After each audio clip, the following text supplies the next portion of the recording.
Imaginemos o seguinte cenário. A gente vai dormir esta noite e, de repente, alguém nos diz que, na verdade, já estamos dormindo. Nossa, isso já soa bem perturbador de cara. Sim, muito.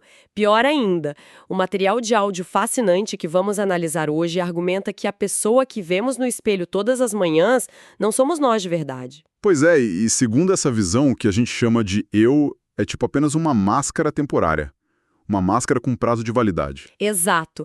E enquanto isso, um passageiro clandestino usa o nosso corpo para navegar pelo mundo. É uma premissa que, sinceramente, dá um nó na cabeça. A nossa missão nesta análise profunda é pegar conceitos que as pessoas usam como sinônimos todos os dias, sabe? Coisas como ego, mente, personalidade, consciência, que a gente costuma misturar tudo. E mostrar que, na visão da psicologia gnóstica apresentada nas fontes, eles são partes completamente distintas do nosso ser. Ok, vamos desempacotar isso. Porque o material diverge radicalmente de quase tudo o que a psicologia moderna defende. Diverge de forma drástica, de fato. O que é fascinante aqui é que o material de origem abandona completamente a visão da psicologia acadêmica tradicional. Verdade. Na academia, a gente costuma ver a psique humana como um bloco mais ou menos coeso, ou um conjunto onde o ego e a personalidade se misturam e se influenciam até formarem a nossa identidade, né? Sim, a gente pensa que é tudo uma coisa só. Mas a psicologia gnóstica, por outro lado, nos apresenta uma anatomia oculta muito mais fragmentada. É complexa e incrivelmente mecânica. Mecânica em que sentido, assim? No sentido de que ela não enxerga o ser humano como uma unidade real, mas sim como um amontoado de peças distintas operando juntas. Algumas dessas peças são completamente temporárias, totalmente descartáveis, enquanto outras são descritas como persistentes e muito antigas. E para conseguirmos entender essa máquina complexa, o autor sugere começar pela camada mais externa, né? Aquela que fica ali na vitrine, que é a personalidade. Isso, a casca. E eu confesso que ler sobre isso gera uma certa resistência inicial em mim. O texto afirma que a personalidade é algo puramente artificial, algo construído a partir do momento em que nascemos. E eles vão até a raiz da palavra para provar isso. Sim, a própria etimologia da palavra, que o material faz questão de ressaltar, vem do grego personos, que era aquela máscara usada no teatro antigo. Precisamente, a máscara que servia para soar através de.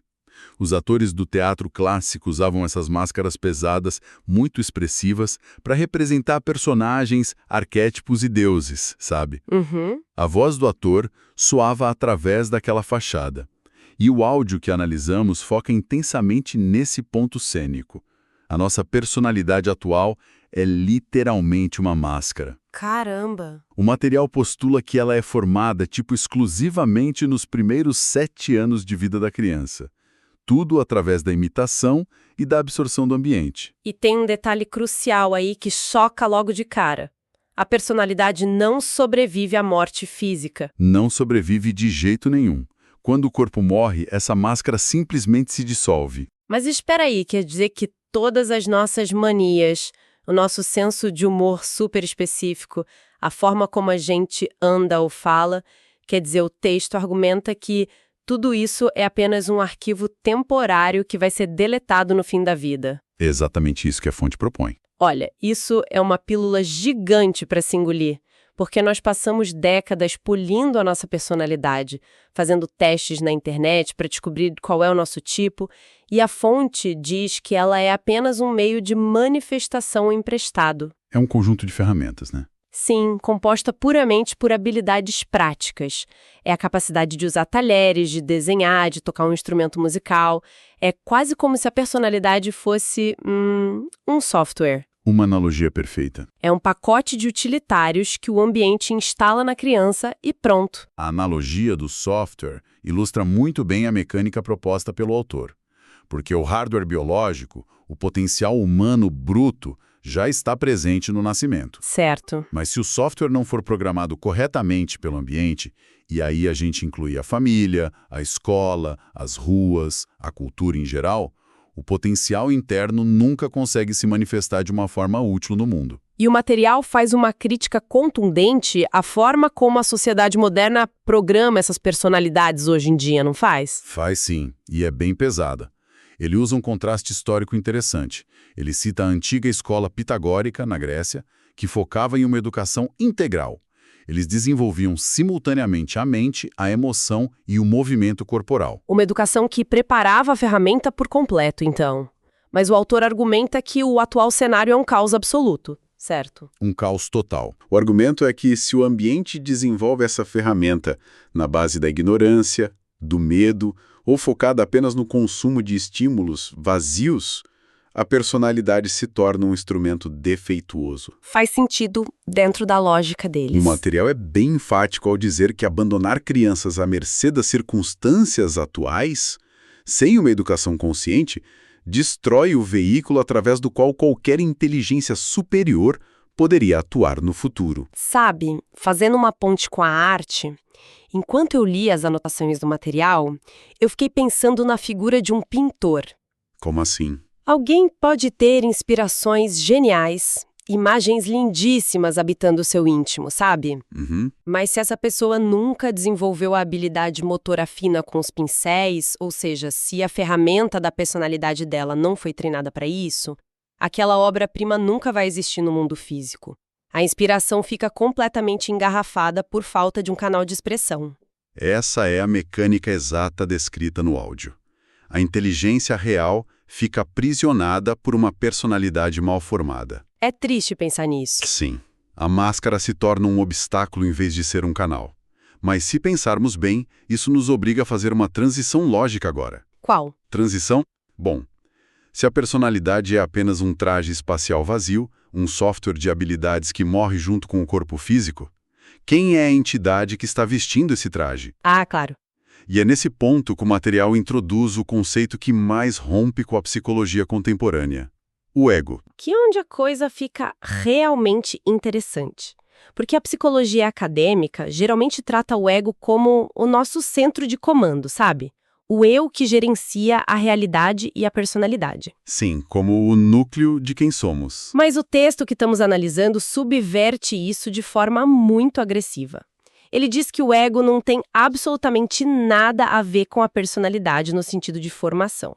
Nada mesmo. O ego vem de berço, ou melhor, ele é pré-existente.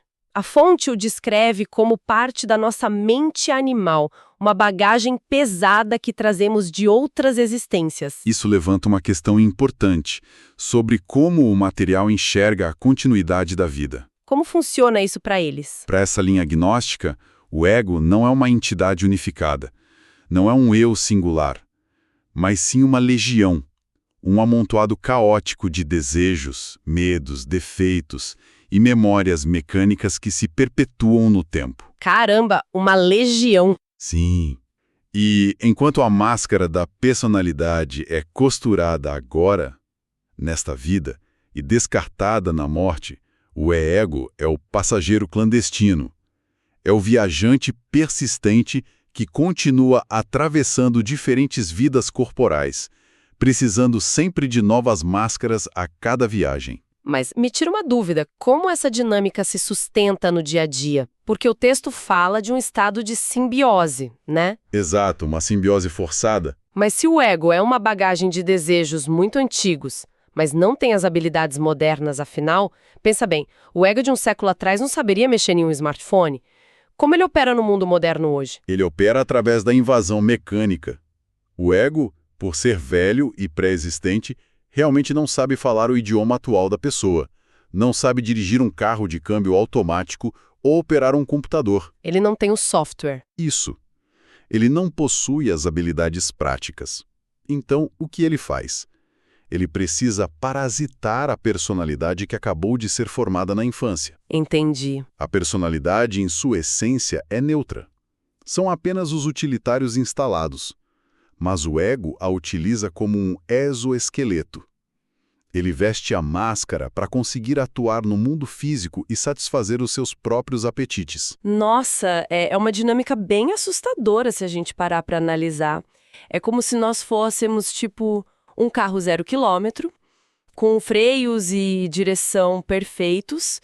E esse carro é a personalidade, mas quem está atrás do volante é um motorista super imprudente, cheio de vícios e péssimos hábitos de direção, que seria esse ego antigo. E o carro não tem culpa para onde o motorista decide ir? Exato. A personalidade apenas obedece aos comandos desse motorista invisível.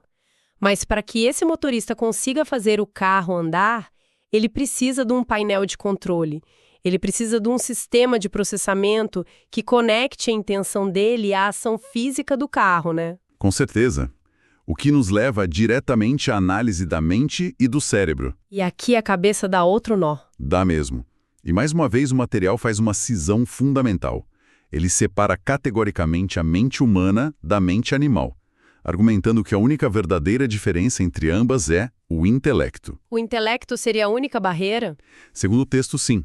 E ele ilustra isso de uma forma muito crua, citando o fenômeno das chamadas crianças selvagens. Sabe aquelas crianças humanas criadas por lobos ou outros animais em isolamento total na natureza? Sim, eu lembro de ler sobre isso.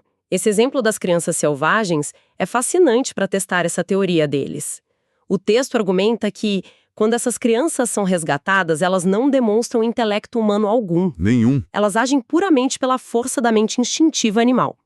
Elas uivam, andam de quatro, reagem com uma agressividade totalmente territorial. É o instinto puro. E para o autor isso prova que o intelecto não é um traço biológico garantido no pacote humano, mas sim algo que precisa do ambiente humano, da cultura, para ser ativado na mente. Exato.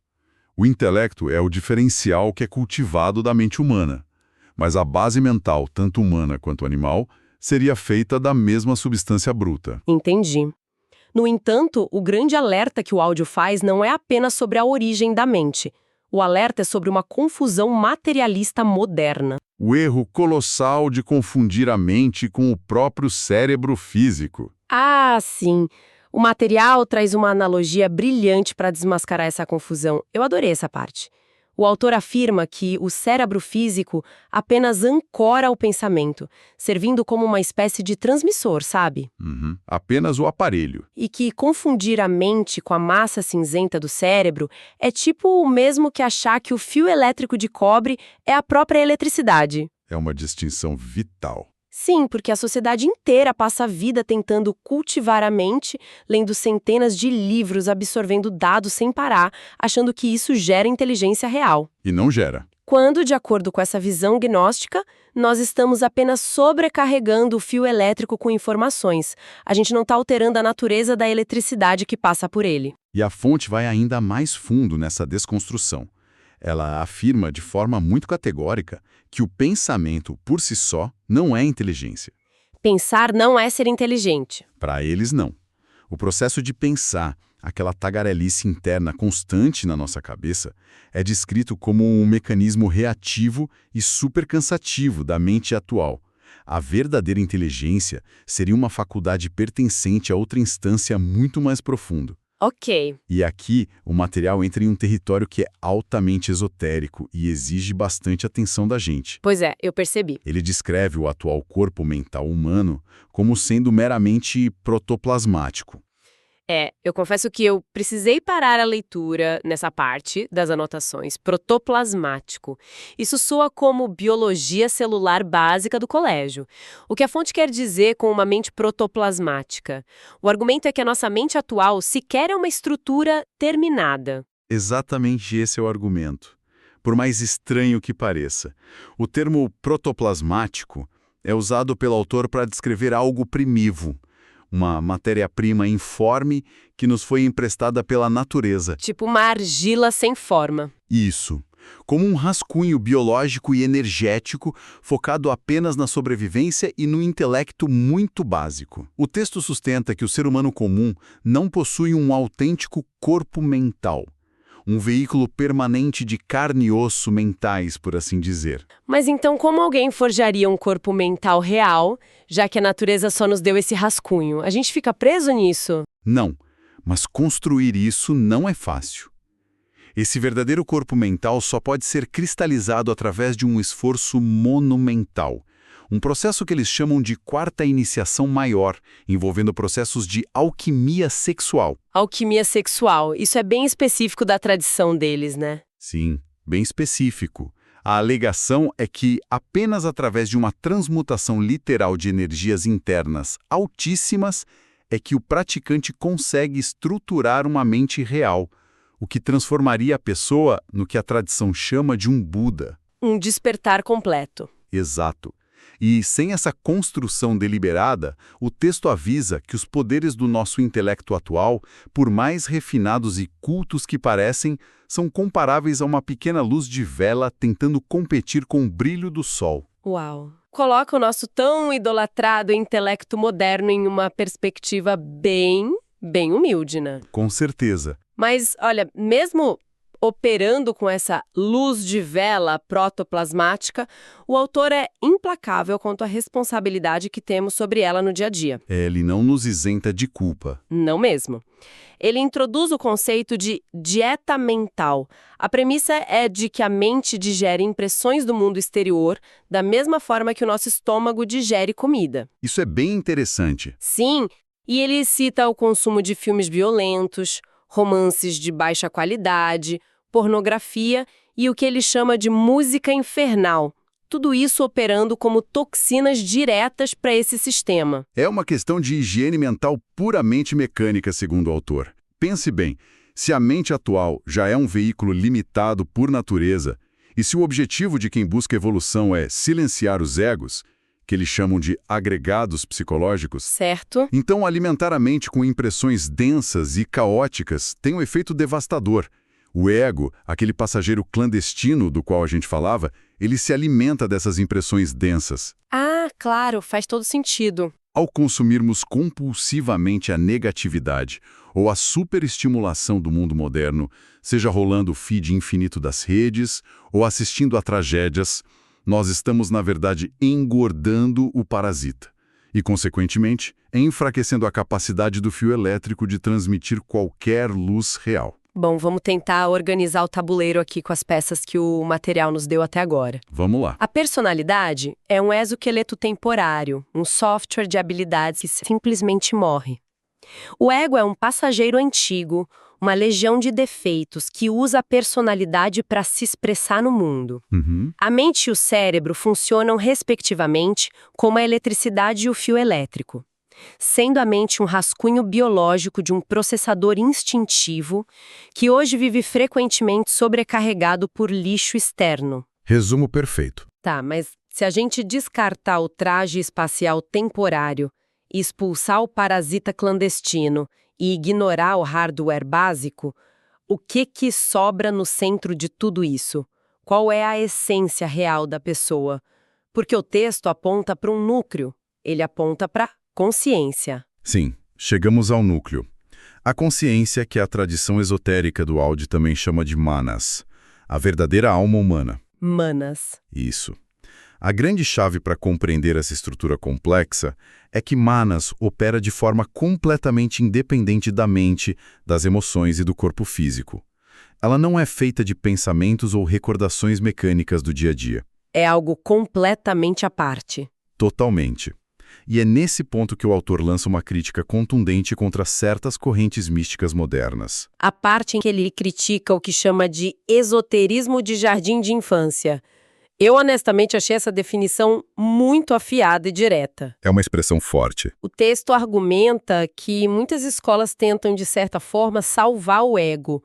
Elas dividem o ego em eu superior e eu inferior, como se houvesse um lado luminoso, um lado bacana do parasita. Exatamente. Para a cosmologia severa que é descrita no áudio, não existe espaço nenhum para essa romantização. A fonte é categórica. Ego é ego e consciência é consciência. Não se misturam. Não tem meio termo. Não tem. Tentar criar um ego bom é apenas o próprio ego colocando uma roupa branca e fingindo ser sagrado. A essência verdadeira, a consciência, não tem forma egóica. Mas aí veio o balde de água fria. Qual? O diagnóstico que o material faz sobre o estado dessa consciência na humanidade atual. É sombrio, para dizer o mínimo. Muito sombrio. O texto afirma que passamos a vida em um estado crônico de subconsciência, que a humanidade vive na prática em um estado de sonambulismo profundo. Caminhando, dormindo. Sim. A analogia usada é até perturbadora. Diz que adormecer na nossa cama todas as noites, perdendo a lucidez para os sonhos mecânicos, é o equivalente a morrer estando vivo. Nós vivemos no automático, completamente esquecidos de nós mesmos enquanto caminhamos, falamos, trabalhamos. Então, o que tudo isso significa do ponto de vista prático e coletivo? Se conectarmos isso com um panorama maior, que é traçado bem no fim do material, as implicações são quase apocalípticas do ponto de vista psicológico. Apocalípticas. Sim. O autor afirma que, devido a esse profundo adormecimento da consciência, a humanidade atual já entrou em um ciclo involutivo. A nossa marcha para a destruição não é vista como uma punição divina ou externa, mas sim como o resultado puramente mecânico de bilhões de máquinas biológicas operando de forma inconsciente. Máquinas desgovernadas? Exatamente. Impulsionadas por egos egoístas, sem que a verdadeira alma, a consciência, esteja no comando de nada. O foco de toda a civilização está descentralizado, hipnotizado pelos estímulos do mundo exterior. É o piloto automático elevado à escala global.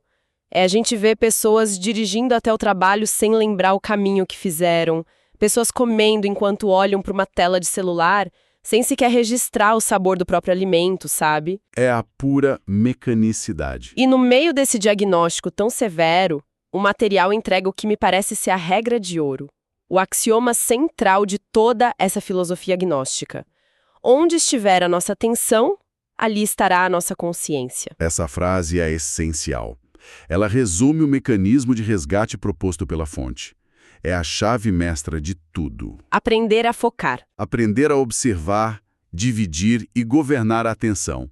Pense bem, se a atenção das pessoas está dispersa em 1000 notificações de celular por dia e ansiedade sobre o futuro ou em ruminações sobre o passado, a consciência está diluída, ela dorme. Faz sentido. O indivíduo torna-se um mero fantoche nas mãos da mente tagarela e do ego mecânico. Para que o despertar real ocorra, a atenção precisa estar ancorada deliberadamente no momento presente, focada na autoobservação íntima. Mas aí, encarando de frente um cenário onde o ser humano é descrito como uma máquina tão fragmentada, tão dominada por forças velhas e cegas, surge a pergunta inevitável. Qual? Como consertar algo tão quebrado? Porque depois de desmontarmos a psiquis em máscara temporária, passageiro clandestino, fio elétrico e uma alma adormecida, como ocorre a reconstrução do ser autêntico? O texto menciona um processo iniciático árduo. E olha, a palavra árduo não é nem de longe um exagero aqui. A conclusão prática que o material nos oferece é uma verdadeira engenharia reversa do ser humano. Por onde começa? O primeiro passo exigido por essa psicologia é estancar a tagarelice da mente e começar a esvaziá-la de seus agregados psicológicos. Silenciar os egos. Isso.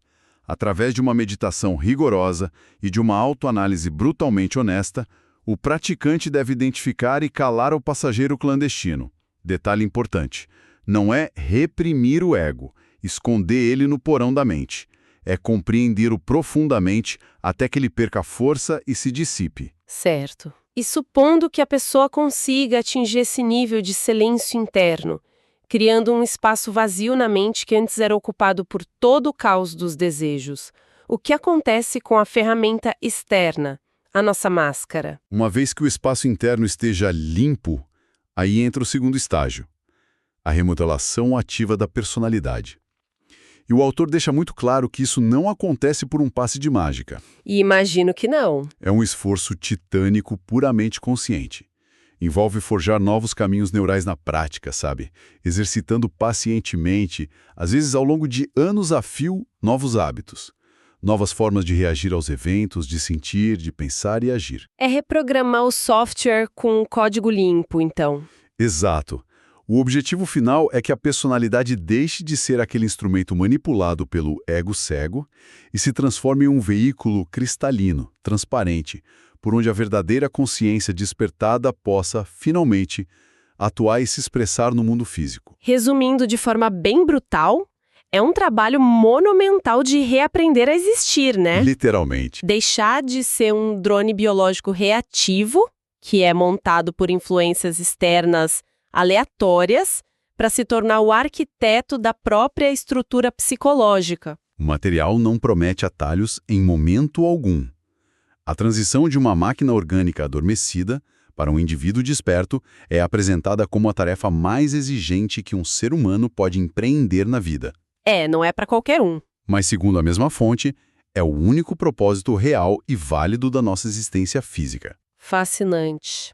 Bom, para a gente recapitular a profunda jornada provocada pelas fontes de hoje. Vamos lá. Nós fomos desafiados a abandonar aquela ideia tão confortável de que somos um bloco único e coerente, certo? A visão dissecada propõe que somos uma estrutura complexa e muito fragmentada. E cheia de falhas mecânicas. Exato.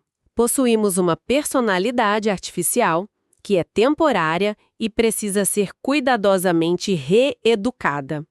Carregamos um ego parasita, uma bagagem enorme de defeitos pré-existentes que urge ser limpa. Operamos através de uma mente que definitivamente não é o cérebro, mas um fio transmissor que não gera inteligência por si só e precisa ser muito protegido da toxicidade externa. Muito bem resumido. E, soterrada no centro de tudo isso, existe uma consciência real que está, na grande maioria do tempo, adormecida no banco de trás, precisando desesperadamente despertar desse sonho mecânico. Olha, analisar esse material é, antes de tudo, um excelente exercício de humildade intelectual. Sem dúvida. Independentemente da crença que cada um tenha em processos alquímicos ou em reencarnação e vidas passadas, o mapa psicológico que foi apresentado nos força a duvidar de nós mesmos, sabe? Ele nos obriga a parar e questionar a origem e a validade das vozes que governam as nossas ações todos os dias. E é fundamentado nessa dúvida metódica que deixamos o nosso pensamento provocativo final hoje. Aquele que deve ecoar muito além do fim dessa análise. Qual seria? O material que a gente esmiuçou aqui estabelece como regra suprema que onde está a atenção está a consciência. Diante disso, acho que vale uma pausa imediata agora. Uma autoobservação? Isso. Neste exato momento, enquanto o cérebro processa o som das palavras que estamos discutindo aqui, onde está verdadeiramente focada a atenção de quem nos escuta? Boa pergunta. Ela está presente e lúcida, observando o próprio processo de existir agora, ou já foi sequestrada pela próxima tarefa do dia, pela distração visual, pelo piloto automático, porque, segundo a psicologia agnóstica que nós desempacotamos, o nível de atenção irrestrita no agora pode ser a única fronteira real que separa o estar plenamente vivo do mero sobreviver mecânico, apenas respirando enquanto o tempo se esvai. Fica a reflexão.